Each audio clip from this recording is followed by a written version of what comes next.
Hello and welcome to another Weekly 3 with Tony T. I'm Tony Trongone, Superintendent of Millville Public Schools. In this video, we will cover three topics: COVID closures, COVID guidance, and Test-to-Stay. Our first topic is COVID closure procedures. As we approach the end of January, we're almost halfway through our school year. Our students and staff have been working diligently in the buildings for 4 months. And although it may seem as if it's a slow process, we are seeing improvements. We are also seeing the benefits of returning to full in-person learning. I would like to emphasize that fact.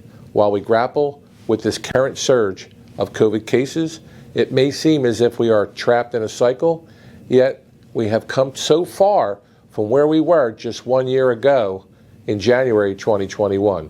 Our students are in school and they are learning. Our staff are here to support them. That should be the takeaway.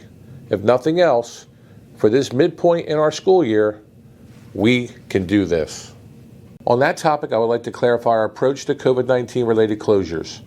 First, let me be as transparent and straightforward as possible by telling you that we have no intention to ever move our entire school district to full remote learning. This past Friday, we made a decision to hold a remote learning day due to a lack of staffing to prepare our buildings after the snow event. We are still seeing the effects of the highly transmissible Omicron variant on both our staff and student attendance, but I want to emphasize something important. We are dealing with absences, not outbreaks, in our buildings. The positive COVID cases we are seeing are a result of transmission outside of our school environments. The protective measures we have in place in our schools, including universal masking, making them some of the safest environments for our students. Those measures, combined with accessible community testing, have allowed our district to safely and effectively maintain in-person learning where other districts have been less successful. That being said, there have been limited cases of close contacts in our schools that have led us to close specific classrooms.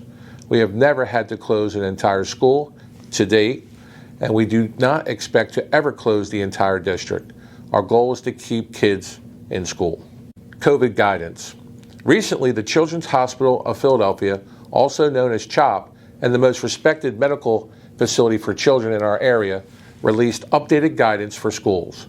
On this slide is a summary of what the medical experts and researchers recommend, which we are echoing. The benefits of in-person learning far outweigh the current risk of COVID-19 to our schools. Medical experts from CHOP and from the American Academy of Pediatrics agree that if we continue with our preventative measures, isolate people at home that are presenting symptoms or test positive, and continue to provide access to testing, we can continue on this course of in-person schooling and see the benefits to our students. You can follow the links or use the QR codes on your screen to access the full recommendations from both. There are two major updates to our state COVID guidance that I would like to share with you. On Tuesday, the Governor of New Jersey issued Executive Order 281, which extends the universal masking requirements in our schools. As a reminder, this is a state mandate and our district is required to comply. The New Jersey Department of Health also formally adopted the guidelines from the CDC that reduces our required quarantine time from 10 days to 5 days.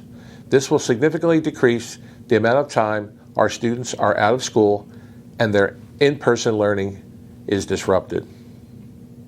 You can follow the links or use the QR codes on your screen to access the full details about both of these updates. And finally, Test-to-Stay. On Wednesday, we shared information about an upcoming program we are calling Test-to-Stay. This will be a key part of keeping both our students and staff in school safely. At this time, a large percentage of our students in quarantine are there as a result of being identified as a close contact to a confirmed positive COVID-19. What we are aiming to do is reduce as much quarantine time as possible for students and staff that follow the Test-to-Stay protocols. On this slide, you can see an outline of how this process will work. To be eligible, you must be a student or staff member that is unvaccinated, asymptomatic, and identified as a close contact where exposure occurred within the school setting. Once determined eligible, the student or staff member will test on days 1, 3, and 5 following their exposure while continuing their in-person learning.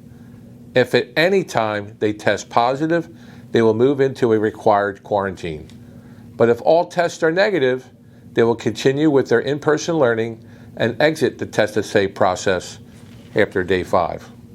We feel this is a necessary step to keep our students in school, both for their learning and their extracurricular, while also doing our due diligence to ensure that we are stopping the spread of COVID-19 among our school population.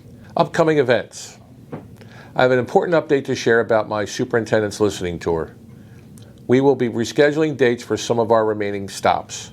We're also changing these to virtual meetings to make it easier for our staff and parents to attend and be a part of the conversation. You will receive information and links closer to the date of your school's meeting. For some upcoming dates, January 17th, schools will be closed for Martin Luther King Jr. Day. On January 19th, I will have my Superintendent's Listening Tour at Mount Pleasant Elementary School that'll now be virtual. The times of the day will be communicated to the Mount Pleasant learning community. On January 24th, we will have our Millville board meeting at 7 p.m. That's a Monday night. On February 2nd, because of the 2 days of snow, all schools will be closed for Staff Development Day, Transition Day to Semester 2 for the high school. Again, February 2nd will now be a Professional Development Day for our staff, and school will be closed for our students on February 2nd. And now for our shout-outs.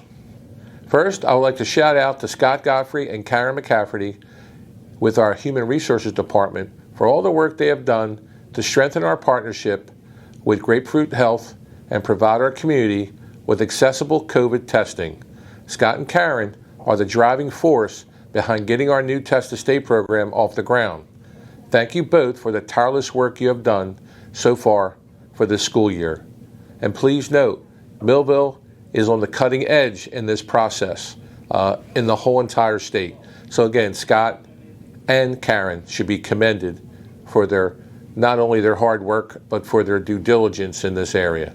Our second shout out will go to Principal Jamie Sutton and Vice Principal Jason Kessler for taking on salting duties last week after our Monday storm. Many staff members across the district stepped up to prepare our buildings on Tuesday despite our staffing shortages, and I want to commend them for their efforts to have that can-do, will-do attitude, and that's what's going to take. And Millville is known for their can-do, will-do attitude, and again, I want to thank those folks, Jamie, Jason, and others who maybe I didn't see in regards to the efforts they put forward above and beyond to make sure our kids were safe, the sidewalks were salted, and again, and also our custodial staff that were in that day to make sure our sidewalks were clear for our students to safely enter our schools. Thank you very much. And I want to close with, it's been tough sledding, but people are stepping up and doing the job to make sure we're putting kids first and our staff and making sure everyone's safe.